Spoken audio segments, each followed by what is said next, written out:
The corporate rating methodology is Fitch's master criteria to assign ratings to corporate entities. The rating approach is centered on the Corporate Rating Tool, or CRT.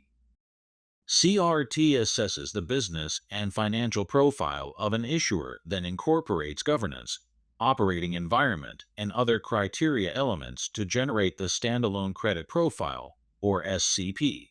Government-related entity linkage, parent and subsidiary linkage, and transfer and convertibility risk considerations are applied as an overlay to produce the issuer default rating, or IDR.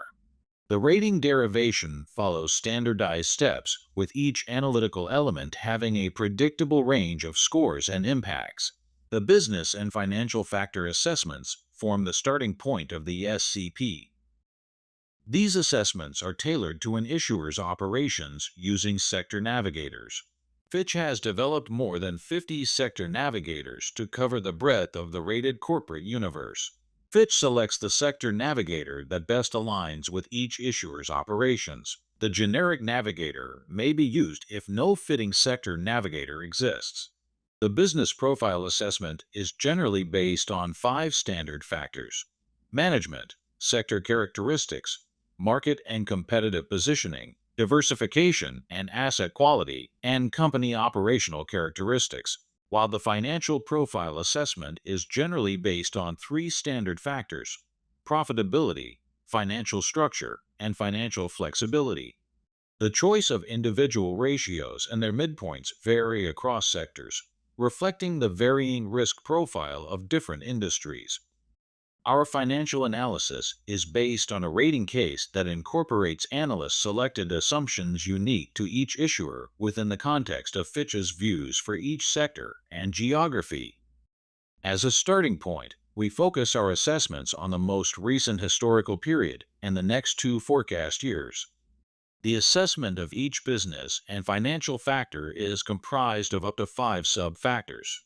The sub-factors are assigned notch-specific scores and relative importance. Factors have predetermined weights, but analysts can assign high or low relative importance to factors, which modifies the default weights by a factor of 5. This outcome may be adjusted to reflect that an issuer may have material operations across multiple sectors, that a weak factor may effectively cap the assessment, that an alternate approach is better suited for issuers in the lowest rating categories.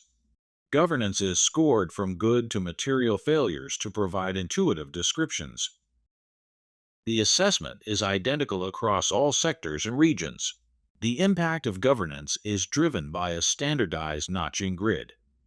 Operating environment, or OE, captures the risks of doing business in the jurisdictions where the issuer operates. The score considers 2 variables: the jurisdiction level OE and the geographic span of the issuer's operations. The impact of OE is similarly driven by a standardized notching grid. 2 overlays form the last step. Other risk elements capture all remaining idiosyncratic credit risks, while a final calibration may adjust the implied SCP by 1 notch. Once we have determined an issuer's standalone credit profile, we consider whether the group's structure has any impact. The rating of a subsidiary could potentially be supported by a stronger parent, but inversely, a stronger subsidiary could be vulnerable to actions from a weaker parent to divert some of its resources. Fitch applies slightly different methodology if the issuer is related to a private corporation or a government-related entity. Country risks are the last key rating factor. We incorporate many of these risks in our assessment of the operating environment, but foreign currency obligations are also exposed to transfer and convertibility risks. We cap foreign currency ratings for most companies at the country ceiling to reflect the risks of capital controls. This video only provides a short overview of Fitch's corporate rating methodology. All details of these criteria are available on our website.